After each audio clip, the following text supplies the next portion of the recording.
iniziamo questo track by track con la prima traccia, Human Orogeny.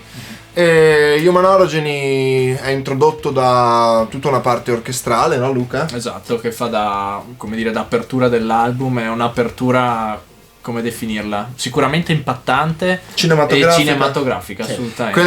Quelle entrate di chitarre. Poi quando entra le chitarre si immerge, inizia la batteria, tutto, è una cosa, è la fine del mondo. È la fine del mondo, no dai, io credo che sia una cosa, sia interessante, sì. Insomma, vale la pena dargli un'ascoltata. Il tema di questo brano qual è? Ecco, e partiamo esattamente con la questione di i vari aspetti dell'essere umano o delle caratteristiche che lo caratterizzano come specie. In questo caso è proprio la caratteristica che lo caratterizza come specie, cioè l'evolversi secondo una serie di conflittualità. Infatti il nostro album racconta dell'essere umano grazie ad una serie di metafore. E questa metafora in questo caso è una crociata, uno scontro di tipo culturale, no? Che tra l'altro ancora oggi ne siamo spettatori, purtroppo.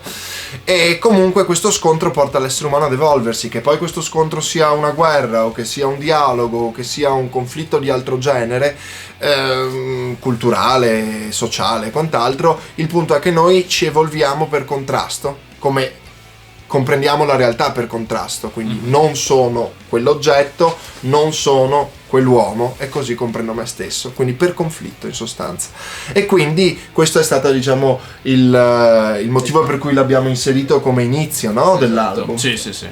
Beh, per quanto riguarda invece il sound, io lo definirei, come dire, molto improntato sul classico heavy metal, con qualche tinta epic per via dei forti impatti dei cori, eccetera, pienamente d'accordo. E che si combina in modo egregio con questi elementi orchestrali che lasciano respiro anche all'ascoltatore e aggiungono quell'aspetto cinematografico da soundtrack. Poi c'è quella parte centrale, no, dove entrano questi cori che richiamano proprio la guerra. Esatto. Ma ti ricordi, nel senso, quando siamo andati a sviluppare quei suoni, perché per sviluppare i corni che danno ingresso alla parte strumentale centrale non c'era uno strumento che potesse aiutarci, cioè ce n'erano molti, ma abbiamo dovuto comunque sviluppare digitalmente poi uno strumento che sembrasse uno strumento anche vero.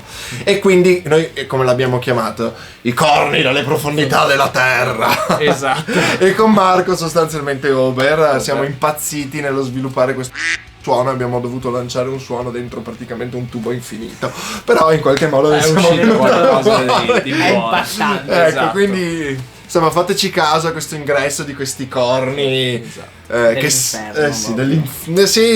che degli inferi, proprio, sai, dal magma terrestre. Esatto. E assolutamente non dimenticatevi mai di iscrivervi sotto, cliccate sulla campanellina così riceverete tutte le notifiche del canale e commentate sotto con quello che pensate del brano una volta che l'avete ascoltato e avete visto questa breve track by track. Esatto. E niente, che altro dire? Il finale direi che è abbastanza carico. Sì. Sì.